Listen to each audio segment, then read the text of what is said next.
multiplication of two numbers represents a repeated addition.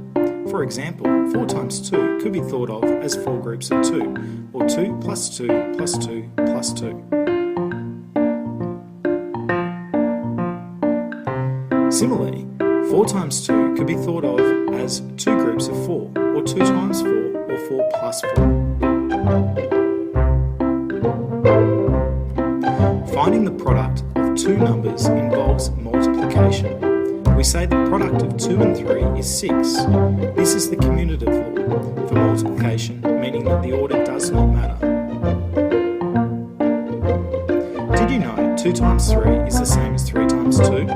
This is called the associative law, meaning it does not matter which pair is multiplied first. Single-digit algorithm. Multiplying the single digit by each digit in the other number starting from the right. Carry and add any digits with a higher place value to the total in the next column. Some mental strategies for multiplication include knowing your multiplication tables off by heart, using the commutative law by changing the order. For example, 43 times 2 might be thought of more easily as 2 groups of 43. You can use the commutative and associative laws by altering the order if more than one number is being multiplied. Using the distributive law by making 10 or 100 or etc. and then adjusting by adding or subtracting.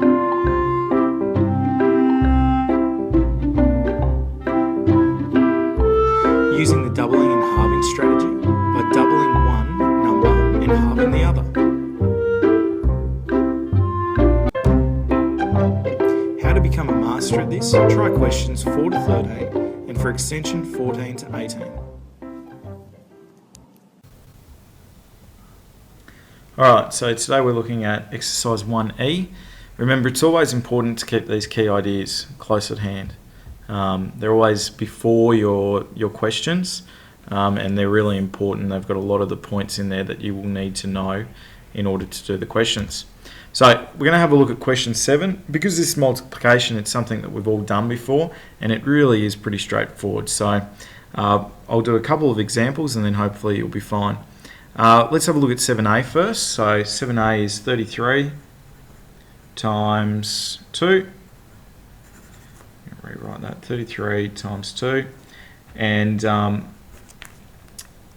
basically what we're doing here is we're practicing this algorithm. Okay, an algorithm is basically the way you set out a sum and the way that you do it. Okay, so in this case we're practicing the multiplication algorithm. When you multiply by a single digit, it is really straightforward. So you take this bottom number on the bottom right and you multiply the product of each of these separate numbers. So 2 times 3 is 6 and 2 times 3 is 6. So that's our answer, 66. Pretty straightforward stuff. Let's have a look now at 7. What are we going to look at? 7c. We'll go back to our questions. So 7c is 72 times 6. Alright, really important too when you're doing these in your book, set out your work. You need to get used to setting out your work and showing it down the page. This is how you'll get maximum marks in the future. So once again, 6 times 2 is 12. Now, because our product has gone over 10, all right, we need to put our 1 up here from the 12. So there's the 2, there's the 1. 6 sevens, this is always my hardest timetable, is 42. So then I just add my leftover, okay? So 42, and I add it to the ones column. I know in some other things it's going into the tens, but we add it to the ones column, okay? So 42 becomes 43, okay? There's my answer, 432. Next question we're going to have a look at is one of the problem-solving ones, I believe.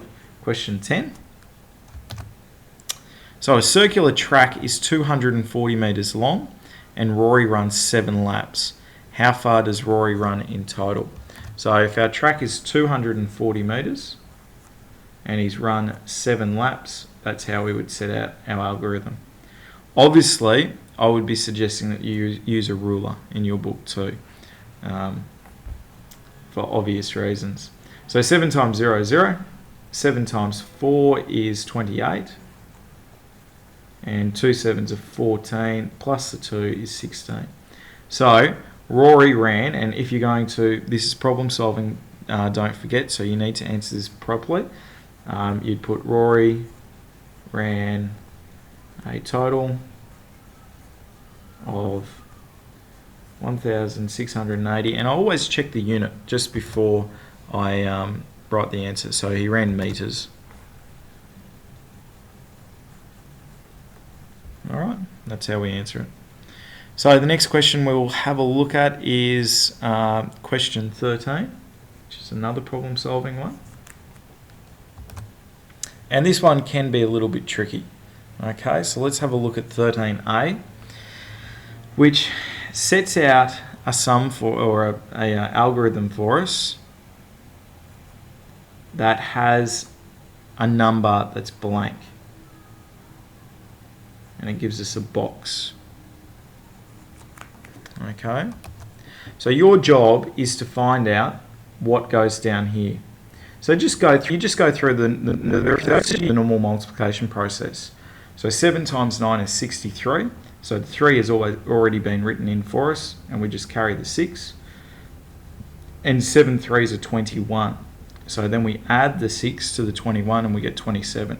So they put the 2 in here already for us, and the 7 goes down into this box down here and gives us our answer. So good luck with this. It's pretty straightforward. It should all be prior knowledge to you, to be honest with you, this multiplication.